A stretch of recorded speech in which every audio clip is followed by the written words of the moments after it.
Hello বন্ধুরা, সবাই কেমন আছো? আশা করি সবাই খুব ভালো আছো। আজকে চলে এলাম অনেক দিন পরে একটা নতুন ভিডিও নিয়ে, একটা অন্য ধরনের ভিডিও। যারা ভাবছো এই ঠান্ডায় বা হালকা ঠান্ডায়, এখন খুব একটা ঠান্ডাও নেই, আবার খুব একটা গরমও পড়ে না, এই মুহূর্তে যারা ভাবছো আমরা কোথায় ঘুরতে যাব, সেক্ষেত্রে তোমরা মুর্শিদাবাদে আসতে পারো। এবং মুর্শিদাবাদে তোমরা অনেক জায়গায় ঘোরার জায়গা আছে। যেমন ঐতিহাসিক জায়গার মধ্যে মুর্শিদাবাদ, হাজারদুয়ারি, সেটা তোমরা ঘুরতেও পারো। কিন্তু হাজারদুয়ারির বাইরেও যদি ভেবে থাকো যে আমরা অন্য কোথাও দেখতে পাবো, তো সেক্ষেত্রে আমি তোমাদেরকে বলতে পারি, একটা হচ্ছে সবথেকে ভালো জায়গা যদি হতে পারে ডাহাপাড়া ধাম। আমি মুর্শিদাবাদে যতগুলো জায়গায় ঘুরেছি তার মধ্যে আমার সবথেকে ভালো লেগেছে ডাহাপাড়া ধামটা। ডাহাপাড়া ধামের পরিবেশ সম্পূর্ণরূপে অন্যরকম এবং অসাধারণ জায়গাটা, যেখানে গেলে একটা অন্যরকম মানসিক শান্তি পাবে তোমরা। তো চাইবো যে তোমরা একবার হলেও ডাহাপাড়া ধামটা ঘুরে এসে এবং জায়গাটা উপভোগ করো। হ্যাঁ, বলে রাখি, এখানে তোমরা হচ্ছে গিয়ে প্রসাদও পাবে। দুপুরের দিকে প্রসাদ পাবে, অবশ্যই 12টার আগে এসে টোকেন সংগ্রহ করবে, সেক্ষেত্রে তোমরা প্রসাদ পেয়ে যাবে। এখানে এসে তোমরা দেখবে এখনকার দিনে যে হাজার ফুল ফুটে আছে, তো দেখে তোমাদের মনটা অন্যরকম হয়ে যাবে। ভাবছো ডাহাপাড়া ধাম কী করে যাব? কোনো ব্যাপারই না।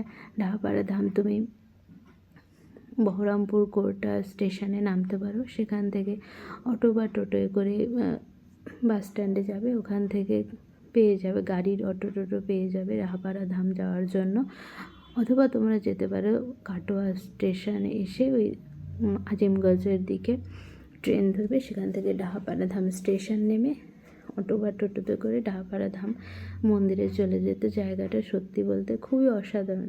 আমি বহরমপুরে এসে অনেক দিন থেকেছি বা অনেক জায়গাও দেখেছি, মুর্শিদাবাদের অনেক জায়গা, হ্যাঁ অনেক জায়গা ভালো, হাজারদুয়ারি ভালো, যেখানে আমরা প্রায় ঘুরি, সচরাচর ঘুরেই থাকি। কোনো জায়গার নাম বলতে গেলেই আমরা প্রথমে হাজারদুয়ারির কথাই মনে পড়ে মুর্শিদাবাদে ঘুরতে যাওয়ার ক্ষেত্রে।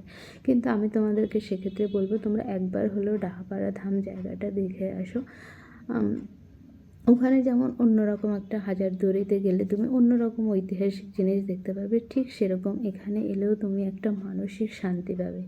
এর থেকে মানসিক শান্তির জায়গা অন্য কোথাও পেতে পারো, কিন্তু আমার মনে হচ্ছে খুবই ভালো। আর এই এই আবহাওয়া তো খুবই সুন্দর। তো প্লিজ প্লিজ বলবো, সবাই একবার হলেও ডাহাপাড়া ধামটি ঘুরে এসো, ভালো লাগবে, আশা করি ভালো লাগবে। জায়গাটা খুবই সুন্দর। আর এই যে ভেতরটা দেখতে পাচ্ছ, এখানকার পরিবেশ অসাধারণ। এখানে ছোট ছোট কুটির মতো আছে এবং প্রত্যেকটার গায়ে নাম লেখা আছে, কে কবে তৈরি করেছে বা কিছু, এসব ইতিহাসগুলো এখানে ভালো করে লিখে দেওয়া আছে।